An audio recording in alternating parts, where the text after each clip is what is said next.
wait, is this not the same Rufai Oseni? Same Rufai Oseni that was caught driving against traffic. I think he drove on BRT lane. I think that was last year, 2 years ago, 3 years ago, I don't know. Somewhere in Lagos. Rufai Oseni, same guy. He drove on BRT lane, which is wrong. And when officials caught him, instead of apologizing, and admitting that he was wrong, what was he saying? He was saying that he was shouting, "Do you know who I am? I'm going to call the governor of Lagos State." Is it not the same Rufai Oseni? Same Rufai Oseni that is insulting people on national TV, all in the name of doing journalism. My friend, shut up and sit down. Shut up and sit down. I'm talking to you. You don't have no rights. You don't have any moral justification to talk where people with integrity are talking. You're talking nonsense on national TV. You're a very disrespectful person. You have no respect for the laws of this country. In fact, if somebody like you becomes president, believe me, you'll wipe out Nigerians. Are you not the same person that was caught driving on BRT lane? You could not even apologize. If not because somebody had a video was made. That was the only time when you saw the video, that was when you came on national TV to apologize. If there was no video, what would have happened? This is what you do. Just imagine the other ones that we've not seen before.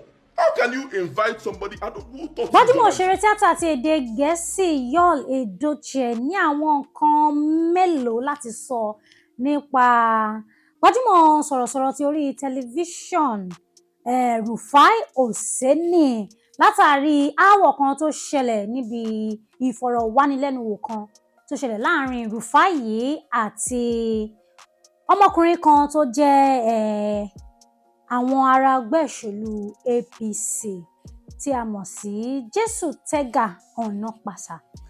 Nínú ìfọ̀rọ̀wánilẹ́nuwò tó ń lọ láàrin Rufai àti àlejò rẹ̀ tó jẹ́ ẹni ẹgbẹ́ òṣèlú APC yìí ní awuyewuye kan ti ṣẹlẹ̀ débi pé wọ́n bẹ̀rẹ̀ sí ní sọ̀rọ̀ oríṣiríṣi síra wọn. Lórí ọ̀rọ̀ yìí náà ni Yul Edochie ti jáde láti sọ wípé ìwọ ọmọkùnrin Rufai Oseni yìí tiẹ̀ pọ̀ jù àìfínípé ní àìfèèyàn pé èèyàn òun ló jẹ́ kó máa sọ gbogbo irú àwọn ọ̀rọ̀ yìí sí ọmọkùnrin yìí àti pé kì í ṣe àkọ́kọ́ ẹ̀ tó máa wu gbogbo irú àwọn wà báyìí tó máa sọ̀rọ̀ àlùfàǹṣá sí àwọn èèyàn.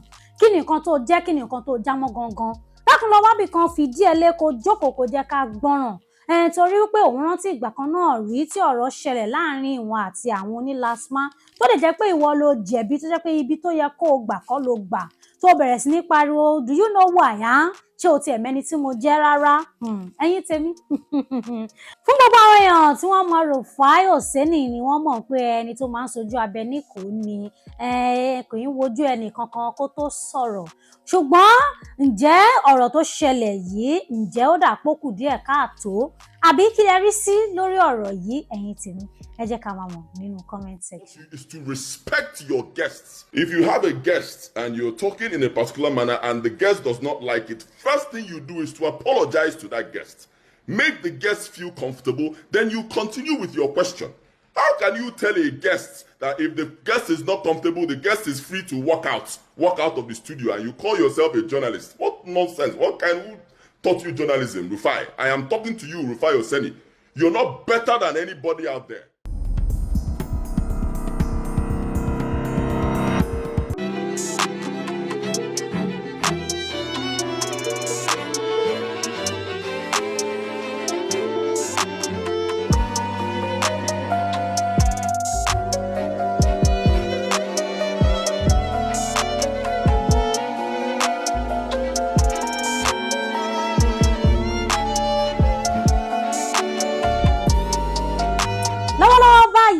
A fẹ́ kí gbajúmọ̀ olórin Made Kuti eléyìí tó jẹ́ ọmọ bíbí ìlú olóògbé olórin Fẹlá Kuti gẹ́gẹ́ bí wọ́n ṣe ń gbáradì láti ṣe ìgbéyàwó alárinrin pẹ̀lú olólùfẹ́ wọn.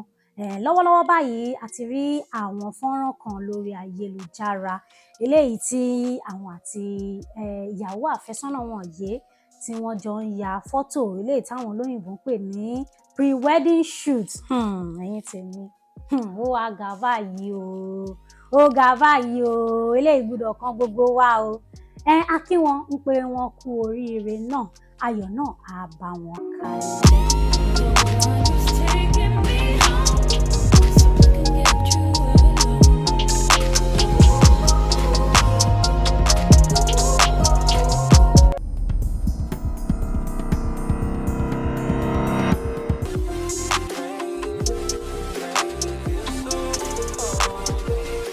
Bákan náà à ń fi àkókò yìí náà kí gbajúmọ̀ oníbọ́ọ̀lù àfẹsẹ̀gbá tilẹ̀ wá ń bì báyìí Victor Osimhen gẹ́gẹ́ bó ṣe jẹ́ ìkan lára wọn 10 tí wọ́n fà kalẹ̀ láti gba àmì ẹ̀yẹ Ballon d'Or, eléyìí tí ó jẹ́ àmì ẹ̀yẹ fún àwọn oníbọ́ọ̀lù àfẹsẹ̀gbá káàkiri gbogbo àgbáńlá ayé.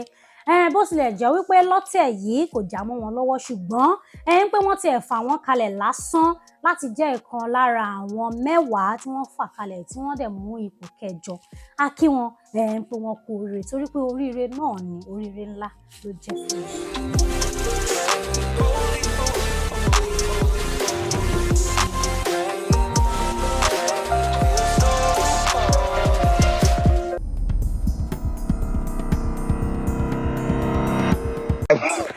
Èló ni mo ti pa ṣé gbogbo tó fẹ́ fi ra mọ́tò tó fẹ́ fi ra lé sílẹ̀ kí gbogbo ẹ̀ lẹ́ fẹ́ gbà èló gangan lèmi gan jẹ ìgbà tí mo wà lódógún bá mi ò jẹ kankan, mi ò rówó kankan jẹ, ẹ̀kẹ́ mi gbẹ, gbogbo àyà mi ló gbẹ, gbogbo egungun ọrùn mi ó gbẹ tí wọ́n fi gba 100 million ẹ̀gbọ́n díẹ̀ ẹ má pààyàn náà ẹ̀gbọ́n ẹ̀ ti láìkú. Àìsàn eré ètò bó ṣe lọ náà láṣìwà gẹ́gẹ́ mo ṣe sọ fún yín pé láàárín àwọn amúlùúdùn náà láti mú gbogbo oríṣiríṣi wá fún yín gẹ́gẹ́ bí mo lè ṣe máa ń sọ wípé kò sí bá a ṣe máa rìn torí òní mì. Gbàsgbòs lọ́tẹ̀ yìí ó pọ̀ ńlẹ̀ bí iyẹ̀pẹ̀ àti ẹ̀mọ́ bí ká ti fẹ́ bẹ̀rẹ̀ báyìí. Ṣé ti Young Du àti Portable la fẹ́ sọ ni? Àbí ti Dami Crane àti Davido la fẹ́ sọ ni? Àbí ti Braimu àti Burna Boy? Ta ló wá fẹ́ bá wa parí ìjà báyìí? Lọ́wọ́lọ́wọ́ báyìí ó dà ń pọ̀ ọlọ́pàá máa padà kó everybody ni torí gbogbo gbàsgbòsì ó lékè nkà ó pọ̀ jù. Young Du ti sọ pé báyìí pé gbogbo nǹkan tí Portable ń sọ yìí àwọn ni kò bá rẹ̀ ràn torí wípé kí ni kò fi gba kankan kọwọ́ bọ̀wé kankan pẹ̀lú òun láti jẹ́ ọmọ lábẹ́ ní iléeṣẹ́ orin. Ó sọ nínú ọ̀rọ̀ ẹ̀ nínú ìfọ̀rọ̀wánilẹ́nuwò tí àwọn èèyàn kan ṣe fún láìpẹ́ yìí, ó sọ wípé Portable kò fìgbà kankan sáìn ní o, ó kàn ràn mí lọ́wọ́ ni, òun dẹ̀ rí i gẹ́gẹ́ bí ọ̀gá, gẹ́gẹ́ bí olùrànlọ́wọ́, ṣùgbọ́n o kò fìgbà kankan kọwọ́ bọ̀wé pẹ̀lú òun pé òun sáìn òun sí iléeṣẹ́ orin torí náà kò ní ẹ̀tọ́ láti sọ pé òun máa gba owó ìtanràn lọ́wọ́ ẹnikẹ́ni tó bá fẹ́ sáìn òun. Wọ́n ní wípé àgbà ẹjọ́ ẹnìkan ṣodá àgbà òṣìkà ni torí ẹjọ́ Portable la kọ́kọ́ gbọ́ tẹ́lẹ̀ àti wá gbọ́rọ̀ látẹnu Young Du báyìí. Ẹ̀yin tèmi kí ni nǹkan tí ẹ rí sí gbogbo ọ̀rọ̀ yìí? Ẹ jẹ́ ká máa mọ̀ nínú comment section. Bákan náà ẹ lè kó wá lórí àwọn ẹ̀rọ tẹ́ ń wò lójú àwòrán yìí, ẹ tún lè tẹ àtẹ̀jíṣẹ́.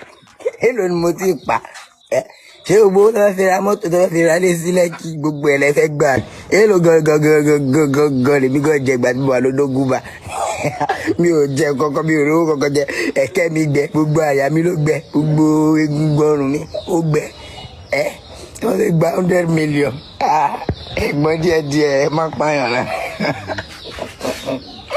ẹ̀gbọ́n ẹ̀ ti láìkú ẹ̀gbọ́n ẹ̀ láìkú.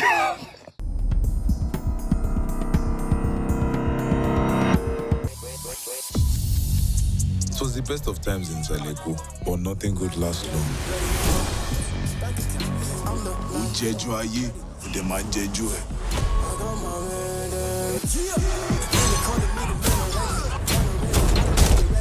Ọtí ni sílẹ̀ ní nǹkan, ta ló sọ, ta ló gbèjà wọn.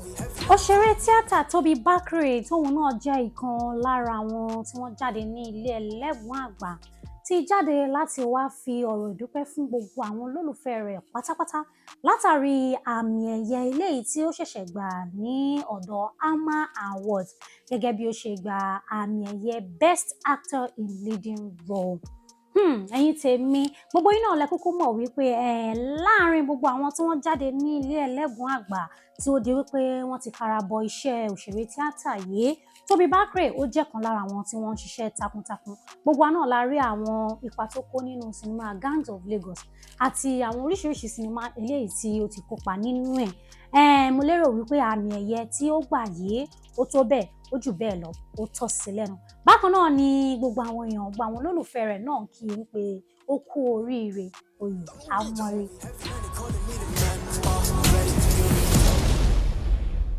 Isaleko no go sleep until God answer every battle. I got the anthem ready.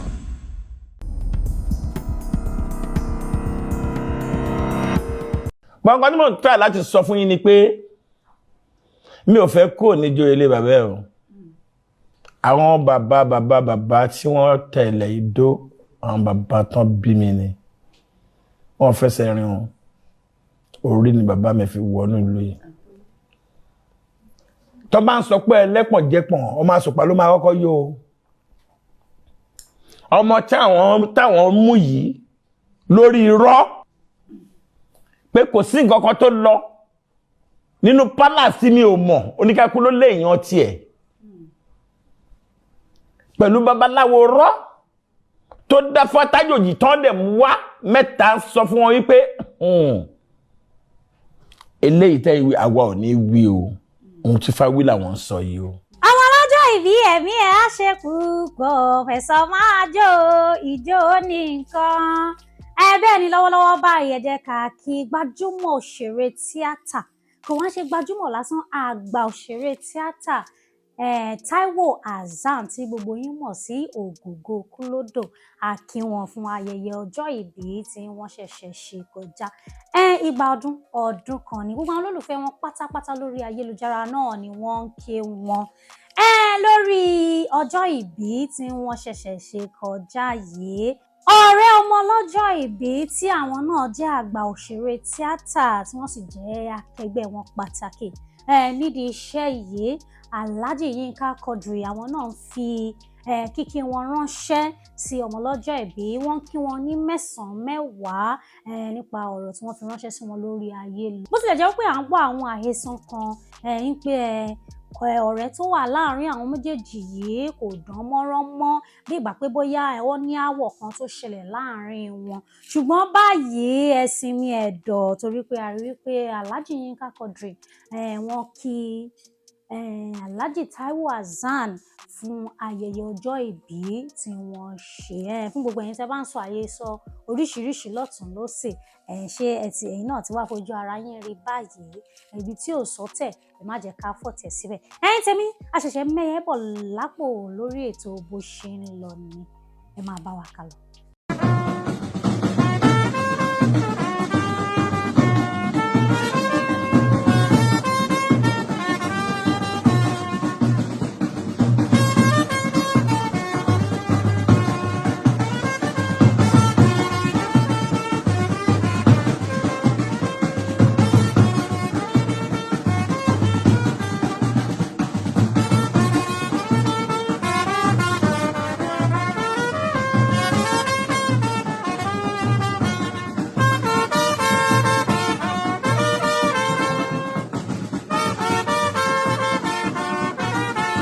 tèmi níbí báyìí ni a máa fàdàgbà ètò rọ̀ sí lónìí lórí ètò mo lérò pé gbádùn mi bóyìnbó ṣe ń gbádùn tí èmi náà gbádùn yín lọ́pọ̀lọpọ̀ mò ń kó yín jẹ rush bẹ́yìn náà ṣe ń kó mi jẹ mo dúpẹ́ gidigidi lọ́wọ́ yín gbogbo ẹ̀yin onídùúró wa onídùúró mi yẹ ṣe ó jìgìjìgìjì ẹ ṣé gan gbogbo ẹ̀yin lólùfẹ́ wa tẹ́ ń wò wá tẹ́ ń bá wa dá sí ètò tẹ́ ń pè wá lórí àwọn ẹ̀rọ wa tẹ́ ń tẹ àtẹ̀ránṣẹ́ sí wa àdúpẹ́ gidi gan lọ́wọ́ yín ojú tẹ́ fi ń wò wá kò ní fọ́ láéláé orúkọ tèmi ni Oyíndàmọ́lá Ọmọ́tọ́lá ọmọ tó dùn ọmọ tó ṣàtàṣàtà tẹ́ bá fẹ́ tẹ̀lé mi ẹ lè tẹ̀lé mi lórí Instagram @official_honeybell_.